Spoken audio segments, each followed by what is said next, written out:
Ayan na mga friends. Mayroon tayong magic kahon. Bagong dating galing sa J&T. Ayan, mahalaga ang bawat padala. So, scrutinize muna natin yung kahon natin mga friends. Ayan, sealed na sealed po. Seal na seal. Walang damage ang kahon. Magandang pagkapak. Ayan. At saka of course, ayan. From our friend. So, simulan na natin ang pag-unboxing. Of course, kailangan ko ng kutsilyo. Pero dahan-dahan lang para hindi masira yung surprise sa ilalim. Kasi, anong tawag niyan? Special yung ating unbox. Yung ating i-unbox ay special. So, ayan. Fragile daw, sabi ni J&T. So, fragile. Ingat tayo sa pag-unbox. Ayan o.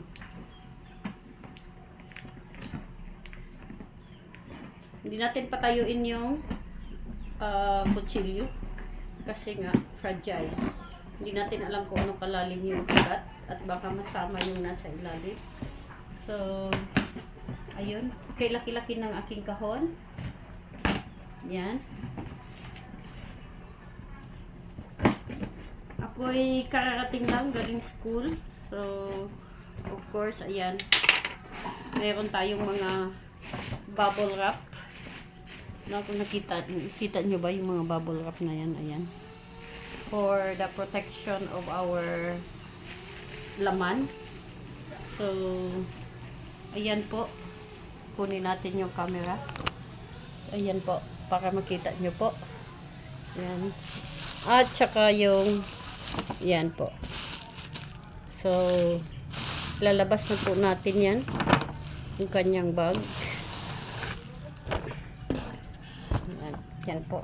Lalabas natin. Pero, siya kakatayo. Kasi, na yung natumba pa yung aking kasi yung bag niya nakupi, pero okay lang yun. Eco bag lang yun, kumbaga wrapping lang siya. Yan, tumayo na ha, tapos of course yung isa naman lalabas natin. Isa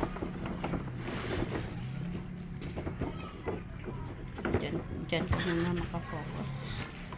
So, sumama pa yung bubble wrap. Ayan na po.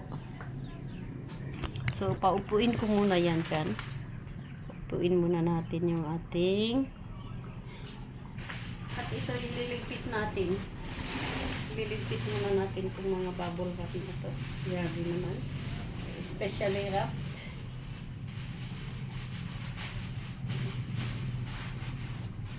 Salamat sa sponsor. Ay, charot. Hindi, salamat sa gumawa. Salamat sa sa may gawa. Okay? Teka, parang ang dilim.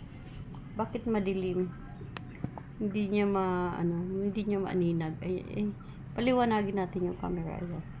So, this is now yung ating bag. Ayan po, malaki siya. Ayan po, malaki siya po, oh. So, pag bubuksan mo, sadyang malaki po yung bibig niya. So, may special cord tayo. At saka may special pa rin tayo golden lace. Ayan. So, salamat po. Salamat po sa nagpadala. Ayan. Yan, may pangalan dito. Yan, ito, yung ating sponsor. Ayan po, si Ewan. Hindi ko mabasa. Handmade lang ang nakalagay. So, yan, special siya one. And of course, itong isa po. Yan po. May nakalagay pa din, handmade. So, yan. Ganon pa din po siya. Malaki po ang kanyang bibig. So, pwede siyang, may handle din siyang ganyan. So, ito, iisa lang ang handle, while yung isa special. Special yung isa. So, thank you so much. Kung gusto nyong umorder, kontakin nyo na lang si Nanay Pepay, no? Kasi ang gumawa nito, yung kanyang anak. Ayan po. So, napakaganda po. Ayan. Special. Sabi ni Nanay Pepay, yung sunflower, pwede mong patutulugin. Ganyan. I-fold lang siyang pag ganon, para fold in. Para, kunwari, natulog yung sunflower. So, pwede mo rin siyang i-open up para kunwari nagbuka yung ano. So, depende lang yan sa mood ng gagamit. No? So, ayan po. Nanay Pepay, thank you so much sa magandang ano. Yan. So, ayan ang nakabuka. Ito naman yung nakatulog na sunflower. Nakatago yung kanyang petals. Of course, kailangan ng sun para siya. So, yan. And of course, yung kanyang handle. Yan. Salamat masyado. Salamat Nanay Pepay sa iyong anak. Napakaganda talaga ng kanyang craftsmanship. At saka yan. Malinis ang maglinis ang pagkadugtong. Yan. So, hindi ka matatakot na magka-problema yung yung mga daladalahin mo. So, thank you so much, Nanay Pepay. 6 minutes lang yung ating video, pero salamat na din sa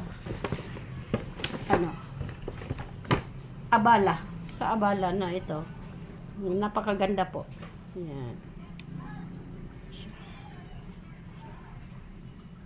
Thank you so much. God bless po. Salamat po sa pagpadala ng aking rose na bag. Thank you so much. God loves you.